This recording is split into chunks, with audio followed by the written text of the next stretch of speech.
Hello and welcome back to Scale War Machines. In this video we'll be exploring 10 tips for better figure painting.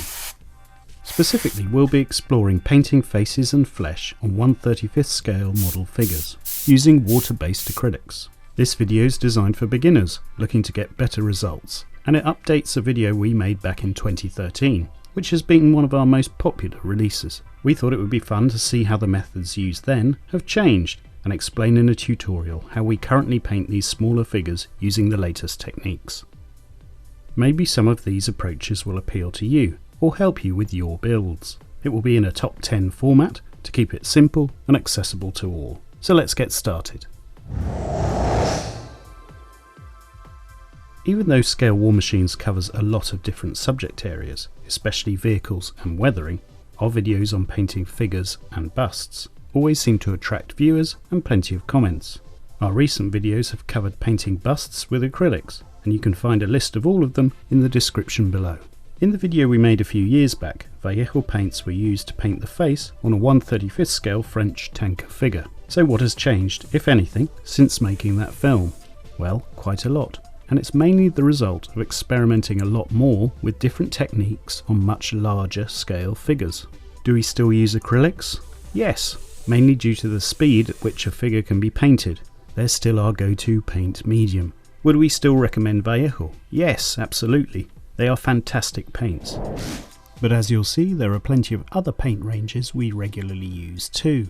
In future, we'll release dedicated videos looking at using some of these favourite paint brands. If you've been following the recent video series on the M113 Vietnam diorama, you'll recognise this figure. If you're interested, you can catch up on that series here. However, it seemed a good idea to take a break and make a dedicated and updated figure painting video, which focuses on the tips and techniques we use and which may help you to make better figures, starting with tip number 1.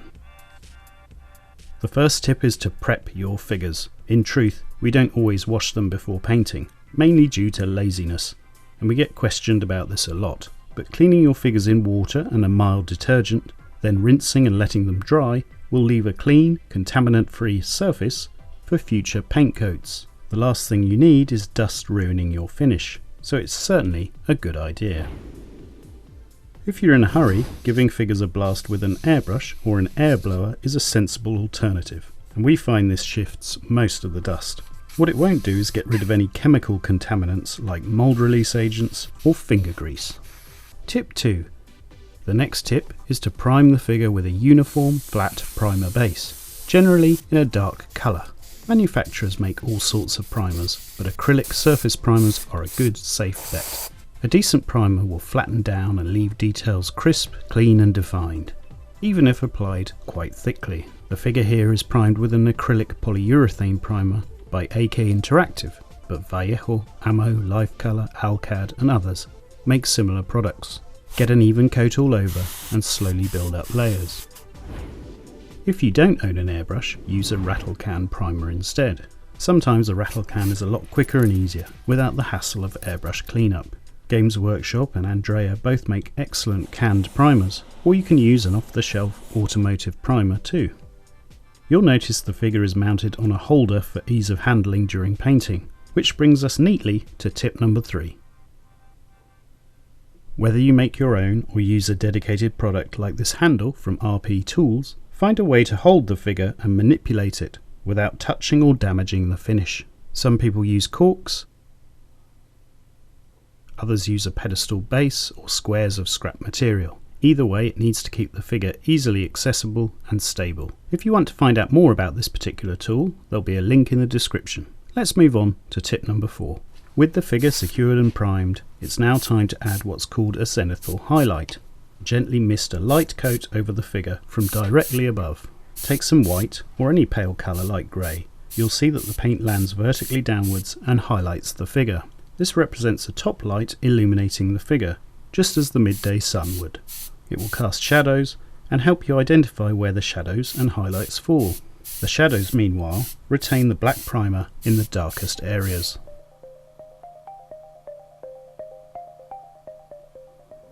You'll find the effect hugely useful as you go on and block out the base shades, shadows and highlights. Again, a lot of people mention in the comments that they might not use airbrushes. So what can you do? You can still get this effect using a lighter rattle can primer, as here. The effect will be less precise and you'll get speckles of paint, but it still works. These spots won't be seen later on, but you can always tidy them up with some black if it bothers you. You're now ready to proceed with the next tip. We recommend you start any figure with the face. The reason being is that it's the hardest part to capture, and the character of a figure often resides in the eyes and face, so getting it right is essential.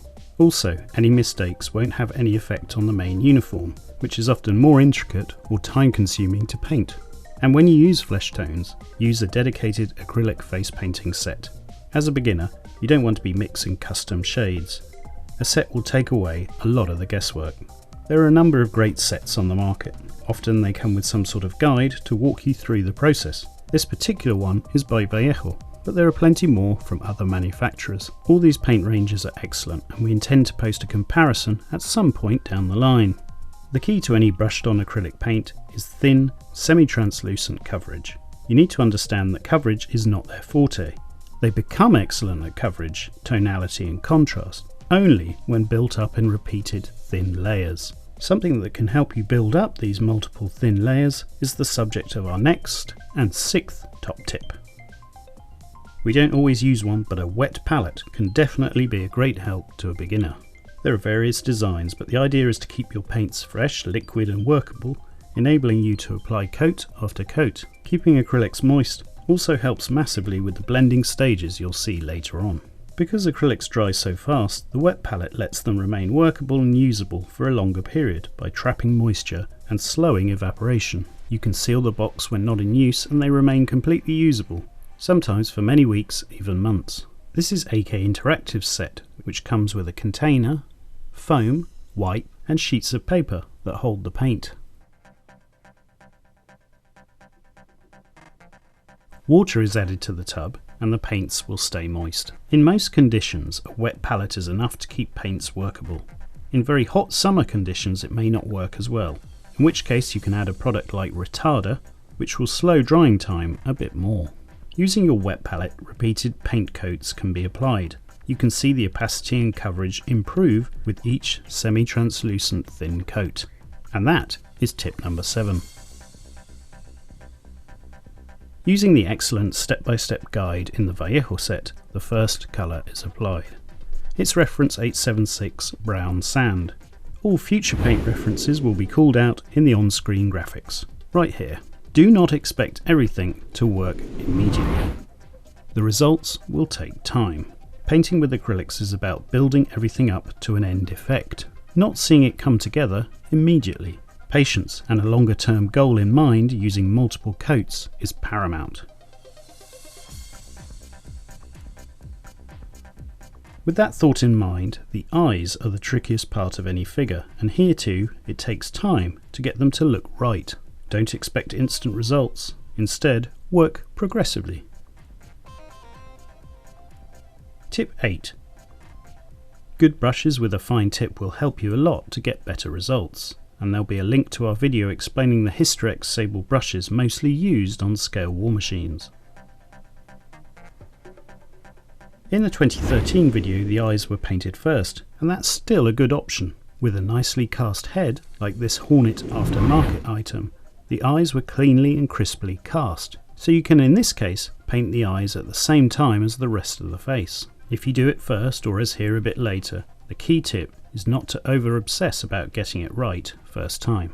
Whilst remembering to use those thin coats and not expect immediate results or coverage, start picking out the whites of the eyes. Don't use pure white, as that tends to look artificial. An off-white shade like Panzer Ace's Stencil by Vallejo is perfect. Try to stay within the boundaries of the eyes. When you're happy with the opacity, next is the turn of the iris. With this figure, brown is used, and it's carefully painted into the centre of the eyeball. Try to get the irises equally spaced, but here again it's important to remember that you can tweak and improve the irises as you go on.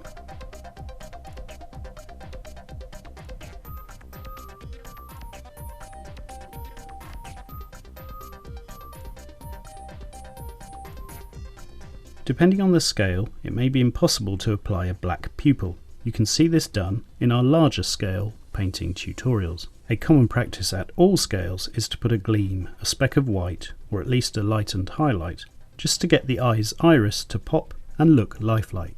With that done, a good idea is to frame the eyes with a dark brown or dark crimsony mix. Here you can see the paint colours used. It creates a border and defines the eye. You can then gradually reduce the thickness of the framing later as the painting process continues, by overpainting with flesh shades.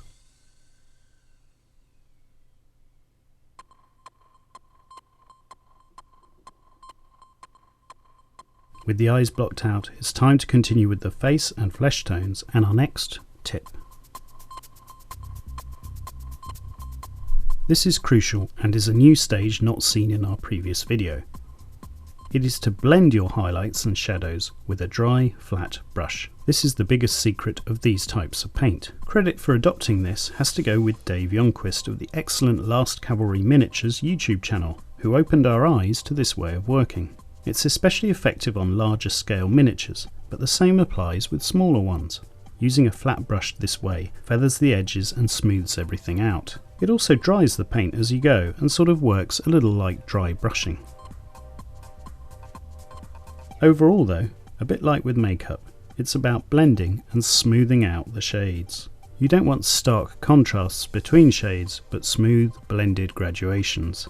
Try to use different styles and sizes of blending brushes, depending on how much control you want over the blend. You can see that midtones, highlights and even shadows will all be applied this way on the figure. All paints are applied to the wet palette, but notice that they're intermixed and not necessarily used pure. Again, this is to ensure that the contrast between stages isn't too overpowering. First, the midtones are applied, as indicated in the set.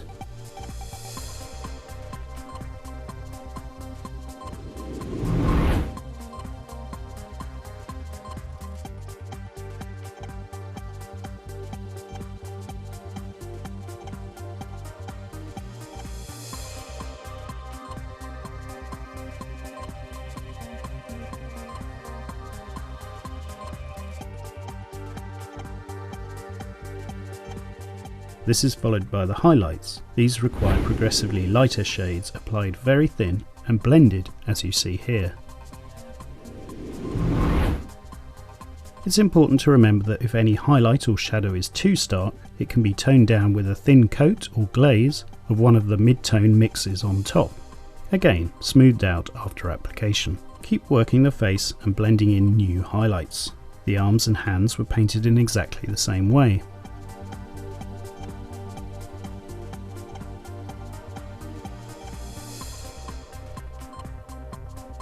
Shadows too can be emphasized and blended in the same way. Final details like stubble, eyebrows and highlighted eye bags can then be added. We tend to leave the eye bags till later, and it's common to rework the shadow and highlights a lot until the result is as good as it can be.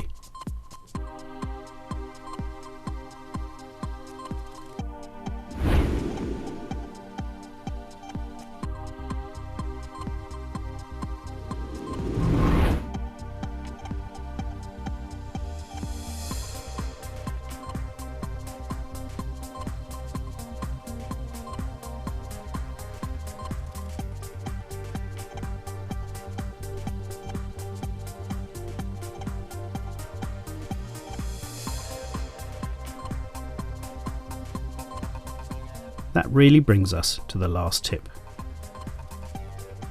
Don't be afraid to rework your figure, but there's something you can do to save you a painful headache.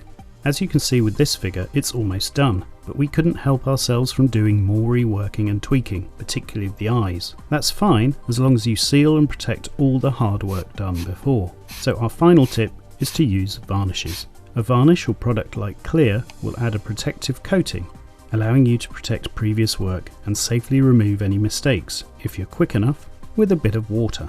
When this figure was painted, the temperature was so high that the paint dried straight away, but a varnish layer will usually give you a chance of wiping away any mistakes whilst protecting what's below. You can also use a matte varnish like Vallejo's to protect between coats. You'll find that Vallejo's flat varnish is superb at matting down and smoothing out the paint on the model. especially Vallejo's own paints, which are ever so slightly satin and have a subtle vinyl quality at times.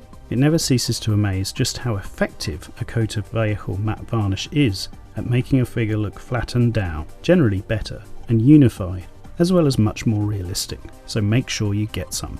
Hopefully you've enjoyed this video, and if you're a beginner, you might find some of these tips useful. We have quite a lot going on at the Scale Warmachines HQ at the moment, including a big house and workshop remodel. So we won't be releasing videos quite as often over the summer, or as frequently as before, but we'll do our best to keep them flowing and try to tune in for our next video finishing the Vietnam diorama, where you'll see these very techniques used on the military and civilian figures on the finished diorama. Thanks for supporting the channel, and bye for now.